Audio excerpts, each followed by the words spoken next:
What is the most brutal insult you have ever received given? 1. My mom never treated my kids very well. Not bad, but she wasn't really very loving towards them. Mom and I were talking about my oldest, who was approximately 18 at the time and had been dating the same guy for a few years. Mom says, "So what's going on with daughter and boyfriend? Are they going to get married?" I say, "I don't know. I mean, it's possible."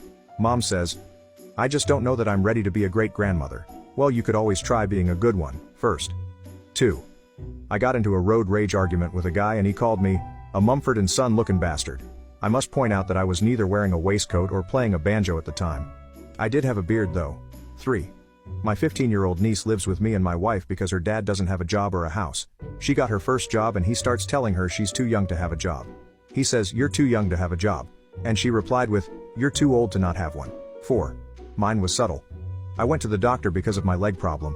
He weighed me and said my BMI is too high and that I'm classed as slightly obese. I said, isn't BMI supposed to be inaccurate because it doesn't account for muscle mass?